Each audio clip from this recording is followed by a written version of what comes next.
Well, hello everybody. Welcome back to my channel, One Awakened Soul, and your channel, because yeah, just a small tiny little topic today, and that is like, who is God? Who is Yahweh? Whatever you guys use, source, I don't care, it doesn't matter. I also want to speak to you guys about what the law of one is, because you can't talk about God without that. And I'm going to tell you about my personal experience, what happened to me, and why I'm even on this whole rigmarole of a new path of existence, going from makeup artist to mystic. What the heck? But I'm going to explain, and I'm going to explain how you're going to understand it if you know these four things. So stay tuned for that. We're rolling this out. First of all, I'm starting a new introduction to try this one out. I am Laura. I greet you in the love and in the light of the one infinite creator. We communicate now. So my intention, I did this too, this is my new thing, is to bring help to the sorrow in the world, because guess what? We know there's sorrow. It's not a mystery on that part of it. I'm going to be doing that through ancient wisdom and through knowledge that I have acquired, and my knowledge is not only through my own experience but actual book read knowledge. I will link in the description box below, so you know it's just not coming from my own little kooky brain. And teaching about the loved one. What is that? So first of all, you want to know who God is, huh? I met him. So let me ask you first a question. If you were in a movie theater, watching a movie, would you want to know the ending before you even walked in? Or you know, if you're watching like a mystery, you get clues along the way. But half the fun is figuring it out and seeing who the, you know, players of the game are and stuff like that. So kind of like what you're in now.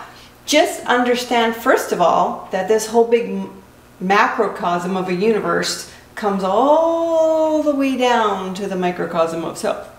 And I will explain further, I promise. But let's not give away the end of the movie before you get through the plot. So let me get you into the plot. First of all, let me tell you a little story. So my journey on this whole path started really, really early. I just ignored it. You know, I got into the distractions of the world and the troubles and the bad relations and all the things. I got into everything that you can get into. But I did get the clues. Just like you do in a movie, you get little clues in a mystery along the way, and you're sitting there in the whodunit kind of scenario and figuring it all out. For me, I, you know, came from, I'm going to tell you about myself because I think sharing is caring. So for me, I began getting a little closer to it. Maybe I'm like 53 now. So when I was around early 20s, I was working for a photographer, and you know, she handed me some book, and I'm like, why is she so together all the time? Like, what's going on with her? So she hands me this book. This is my book, but another book, and it was called Course in Miracles, and it was kind of translated by Marianne Williamson. She ran for president not too long ago. Anyways, she handed it to me and she said, read this, because I felt really, really lost. I had a narcissistic parent. I didn't know that at the time, even what the word was. I just knew that I couldn't make him proud no matter what I did. I did everything. I was like the sweetest, the kindest, the nicest. Nothing made him happy. He was always tearing me apart. So was my mother. So was my brother. I was in a family of really mean guys. So I was stuck as like this like confused little girl, and all I had was all this like little love in my heart and feeling lost and alone. And I went through all of that. And when you start becoming a young adult, you're like, what in the world? What? I don't have parents that really love me or show love. and all of that. And why, like, what do I have to do to have parents, you know, who love me, especially my father? I was really, really ticked because I like worshipped him. And yeah, so I was on this trip doing makeup for this photographer. She had me read this book, and I was getting into the book, and it felt like literally like I was plugging in to a wall or something. And it was saying in the book, like, you know, look for signs and symbols and all these things. And I'm like, okay, I'm going to ask for white rabbits. And I'm like, okay. So I'm in Fort McMurray, it's Alberta. And all of a sudden, these white rabbits are like popping out of nowhere. And I'm like, what is happening? I have not even seen a white rabbit since I was a little girl. Like, what is going on? They were just coming out of nowhere, everywhere. As soon as I named the symbol, the sign, and I'm reading this book. And then I go to sleep, like you know, to kind of like, not sleeping yet, but maybe you can caught between sleep and wake, or like, you know, trying to fall asleep, but you're not there yet. So I'm getting into this sort of almost like meditative state. And all of a sudden, I get transported like a little baby onto what you would imagine God to look like this big bearded guy with this garb on and all this stuff. And he like puts me on his lap, and I literally, like, I was like the size of this like tiny little butterfly, like this tiny little thing on his lap. And he was just this big enormous thing, and he's stroking my hair, and like there's like magic sparkles coming from his fingers. It just felt like that other experience I had when I was 13, where I was like that love light thing. I mean, I'm not saying that's what God looks like, you guys. I'm saying that's how he presented himself to me in my own thinking of what I thought he would look like, if that makes any sense. But I could not soothe my own self like that, okay? It was like I was being touched or caressed, like with this magical hand that would just, oh my gosh, like there is no describing it. And he said to me, almost like on Star Wars, he said, I am your father. I was like, what is happening to me right now? And the overwhelm of like comfort and love and tears pouring. I was like, whoa. Because when you go through your entire childhood feeling unloved, that's the first time I ever felt what it even felt like to be loved. I didn't know. I just didn't get it. So I didn't know. And stay tuned because there's more. So yeah, check out A Course in Miracles. Check out the Marianne Williamson thing. And that was one way that, you know, we got a clue through the world that we live in. Like, we've been sent clues along the way to this whole mystery. A Course in Miracles was one. And if you get into it, like if you really find out what it even is, A Course in Miracles, it was sent to a lady, I will link it below, her name is Helen, I believe, and she all of a sudden was automatic writing this out, this whole book that was like, oh, and it was unlike anything, you know, the world had ever seen at that time. Well, I had never seen anything like it or felt anything like it, and really what love is about. So check out A Course in Miracles. It's even online too on YouTube, because that was a really good beginning for me, okay? So, well, great. So let's go into the dark side, Darth Vader. Okay, this is going to get interesting. So shadows or darkness or bad versus good, all of this stuff. But I need you guys to open your mind, conceptualize for a minute. How can you know what the light is if you don't know what the shadow is? So we are in this movie, like if you're watching a movie and it's all love and light and beautiful, it's not a very interesting movie, is it? So we're in the same scene here, but on Earth, with bad guys and good versus bad, and bad's winning right now, okay? But good is making a comeback, and I'm one of them. So if you think about it like that, you won't take it all so personally, because we really do get thrown down deep in the gutter of life sometimes. So you can't conceive of the glory and the bliss of the light love if we are not exposed to a uber amount of darkness. The more darkness you're exposed to, likely the more important you are. I'm not saying we're not all important, but I'm just saying the riper your fruit is becoming. So you're not a little seedling, you're getting riper. You're getting ready for the plucking, for the spiritual plucking of the fruit. So don't be so hard on yourself. If you had a really hard life, if you've done a bunch of bad things, you're supposed to do that. You're supposed to come here and mess up. There is no wrong. You can mess up all you want, but you can redeem yourself at any point along the movie. So let's just keep that in mind. Now, I'm going to give you guys 4 exercises into what God is and what you can understand it to be, him, it, her, whatever you want to call it, and then you can breathe. Okay, so begin. Take notes if you have to. This is good stuff, you guys. Yummy, yummy, yummy. Exercise numero 1. You know what? I'm going to type these out and post them below just so that you guys have them to remember by, okay? So, exercise number 1. To learn what God is, okay? So, if you understand that each moment, including this one, and the one that just happened now, is a lesson in love. How schmooshy, right? But it is.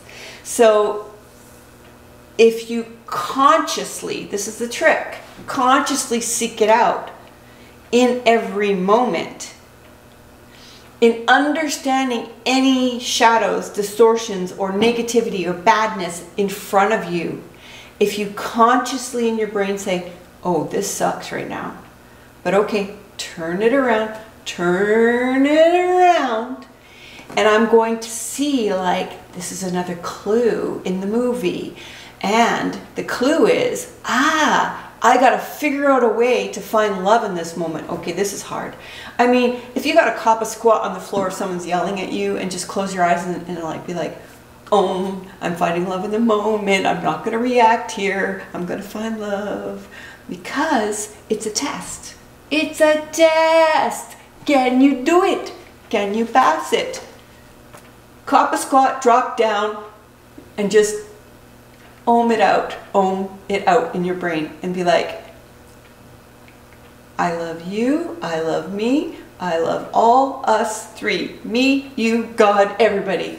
No matter what you're getting hit with. That's a decision. That's a choice that we all can do. Is it easy? Heck no, it's the hardest thing to do in the world. But that's why it's such a big test. You're earning your little wings. You're earning your wings. It matches my outfit. You're earning them. This is a big test. Don't fail. You got this. No reaction. Except for sending love and love, love and love. White bubble. Got it? So this takes one more sentence.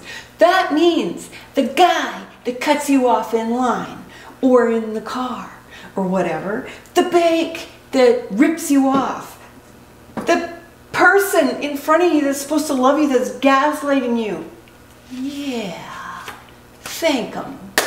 Thank you for the test. I get more points every time I do this. Points are racking up every time you decide to do it because you're being watched heavily. We're really important. We're baby angels in training.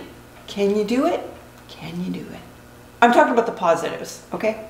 We're not worried about the negatives here. We are, but we're not. If you're on this channel, you're either here to destroy me, I love you, or you're here to learn how to live, which I didn't know. Nobody told me. I had to figure it out. I had to seek answers. Okay. The loss of your powers of the force comes from the distortion in our brains of self to self that of insecurity. You know, my waggle arms after I lost weight, that's embarrassing. My dark under eye circles that are posted all over the internet, that's embarrassing. My surgery I had done on my stomach, posted on the internet, that's embarrassing. I use my folly to help others. That is my purpose here, because I have no shame. Clearly, look at me. I'm ridiculous. I can't. Every time I have an insecurity, I'm like, wait. That is a test. Love light, love light, love light. If you're looking at yourself in any kind of negative light, that's a programming that you've fallen under in the matrix, that you have to unprogram that computer somehow. Doesn't matter what you look like, you're an angel in training. That's all not going to matter real soon. We don't have very much time here, so there's no time for insecurities. They got to go, and you got to work within yourself. No one else can tell you you look pretty today. No one's here telling me, is my hair okay for the video? Nobody. I just do me. No external. I got this. I'm in control. I can handle it. Anybody says anything about me, bring it. I say, I love you. And that annoys them. So when I say self-love, I'm not talking about narcissistic love, because if you ever dive into that subject matter, which is one that I have, they are the most insecure people. So I send them so much love because I feel so bad. They can't open their hearts. They're all locked up. They're really a mess. So they've got way more work to do than you do. So feel bad for them. Their wings are going to take so much longer than yours. And that's all this is. So the control, the manipulation, all of that is not, that's not really self-love. That's self-hatred. So what is termed of self-love, you can like be greedy, but that's not really love. You can love self, but it's not really love. If that makes sense. It's deep, deep, deep insecurity. Exercise number 2. Breathe. This is hard stuff, but not so hard. Scary from what you've been taught, but it's not scary. The universe, yeah, that's right, outside your window when you go and look up, is all one. Every planet, everything, you, microcosm, macrocosm, microcosm, macrocosm. You helped build it. You don't even know you did. How'd you do it? Through your energy, through your emotions, because you are co-creating and don't even know it. Isn't that crazy? It's like this. I'm going to get really vulgar. You eat some food. Goes in you. I don't know if this is a good analogy or not, but it popped in my head, so I'm using it. Eat some food. You're co-creating pee and poop. But you didn't do anything, you just ate. Same thing with your feelings. Every time you feel anything or give energy to anything, energy is the ultimate commodity. Not money, energy and emotion. So love is that's the big kahuna. Love is the big kahuna. So it doesn't have as much power. I mean, hate is strong, but in the end, it's got the winner. It's got the winning recipe. So as a mind, body, spirit complex, when you see, this is gonna, okay, can you guys handle the truth? I wish I had a little bit of Jack Nicholson. Can you handle the truth? Every time you look at another person, doesn't matter who they are, the guy in the elevator that doesn't smell so good or whatever, you're looking at God. You're looking at the Creator. Scary, right? Can you wrap your head around that one sentence? Every time you're looking at somebody you can't stand, you're looking at the Creator. Because every single thing and anything you don't like is just as much the Creator as you are. Because they might not be as advanced as you. You might be like, why are they being such donks? It's because they're younger than you or not as advanced. Because if you are like trying to love on everybody and they aren't loving you back, they're just not as advanced, not as sophisticated. But they're just as important, because without them, you wouldn't get the experience that you need to get this. This is school. You need to be tested and graded. And how are you going to do that without the test? You can't go playing, you know, in a game without a score. There's a score here. Are you winning the score, or are you getting sucked into the minor stuff? So next time you see George, who is in your yard and let their dog poop in your yard, you're going to be like, oh, God just pooped in my yard. Freak you, right? I don't think you can. Can you do it? Make it a game. Go walk down the street and just look at people. Just like look at them and be like, oh, hi God. Hi God. Hi God. God. Ooh, nice outfit, God. Like, come on. We're all in the same, we're all one. That's the big surprise. You know how you read about like in the image of ourselves? Of course. But God can take on any image that He wants because He's God. But I have a feeling we kind of look like Him. I don't know. Because I think we're pretty cute. I don't know how those other aliens, the gray ones and the other ones, I don't know if God is going to look like that. We don't know. Because we think we look good. So, the exercise number 3. Here we go. Here's what you got to do.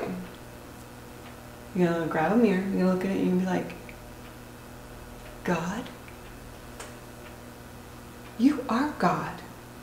I see the Creator in you. You are, I am, you are, I am. I'm good enough and I'm strong enough, and darn it, people like me. Remember on Saturday Night Live, I used to love that little thing. So gaze in the mirror and be like, I am God. I am the Creator. Because you are. You are a descendant and part of Him as much as anybody else. Not less, not more. Same. Can you look yourself in the mirror and say, huh, I am God, without saying you're above others? Because controlling or enslaving or doing any of that is your ticket to the dark side. So you have to look upon yourself as equally, it's as equally hard for an empathetic person to look at themselves and say, ah, you know, I'm God. But it's not so hard for those guys who think that they're hot, right? But the ones that don't, the ones with self-esteem issues and stuff like that, that's harder. It's a little bit rougher. But keep staring until you get it. I don't care how many times my bangs are doing weird things. I don't care how many times you gotta look in the mirror and say, you're God. And whoever's bugging you across the hall, they're God too, darn it. So you're gonna have to bring love to the situation and see if you pass the test. Can you? Your temper gonna get the best of you? Whoop, the bird said yes.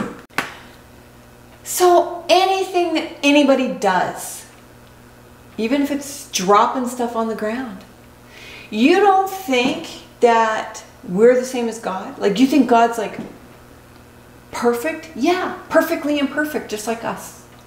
Who experiments and makes mistakes and corrects them, but brings love to it because love's the ultimate energy. So even angels mess up. Even like 6-dimensional confederation type dudes. Uncle Ra is still fixing a screw up from Egypt. And we're going to talk about Uncle Ra in the next videos. I'm going to tell you all about them.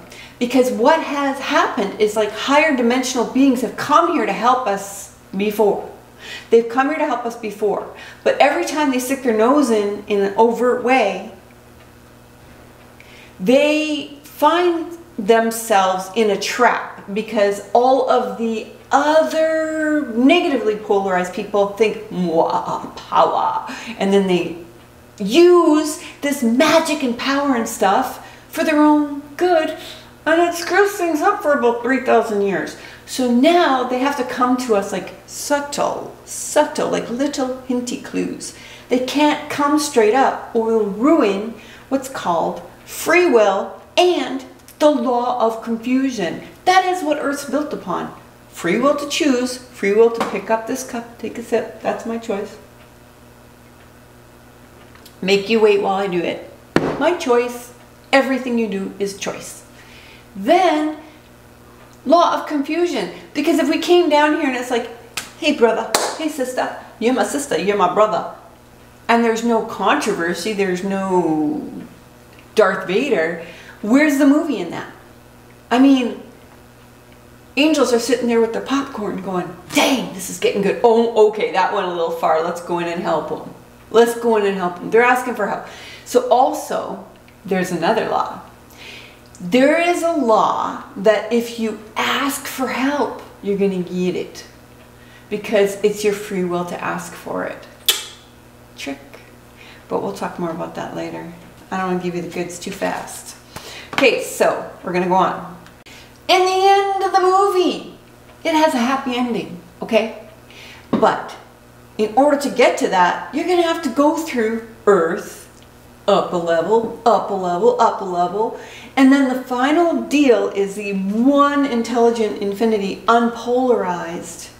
Because you don't need polarization once you get to the higher levels. It gets a little more chill and sweet and kind of nice, drinking like golden nectar and stuff. It's full and whole, okay?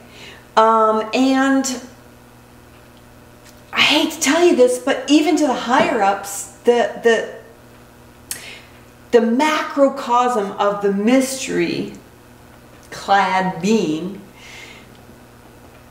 is still gonna be a mystery. But who cares? Who cares? Why do you want to know the end of the movie before you get there? You don't. You want to do the movie. Otherwise, why would we go to the theaters? Are you an open the end of the book kind of person? I kind of am. I do like to know the last page, but because I don't want to get all the upset in the in between. But in this regard, you're in it. You got no choice. You can do anything to yourself. You still got to come back again if you don't do it right. You might as well get it right, because you're gonna have to just keep coming back until you get it right, unless you know you want to. I don't know. I'm sounding crazy. Let's go on to the next. Okay. So God cannot be specified by any physics, by any image or any idea other than that light, the love light that I explained to you guys in the last video. I'll go into it in an upcoming video about my experience in a dream where I was fighting the devil and I got to feel it for a little bit. And once you feel it, you know what heaven is. There's no question. There's nothing like it. It's all of the love of the universe. And depending on how well you've done will depend on how much light you get when you get up there. Because some people can't handle, it's too much. They get you walking up the pearly gates until you can't handle any more light, and then that's your elevator. You come off there. So you get to go as high as you've done. So that's your kind of grading. They grade you according to how much light you can handle. Cool, right? All right, a couple of last little things and we'll wrap it up. So the love and the light thing is gonna be a mystery a little bit. That's okay.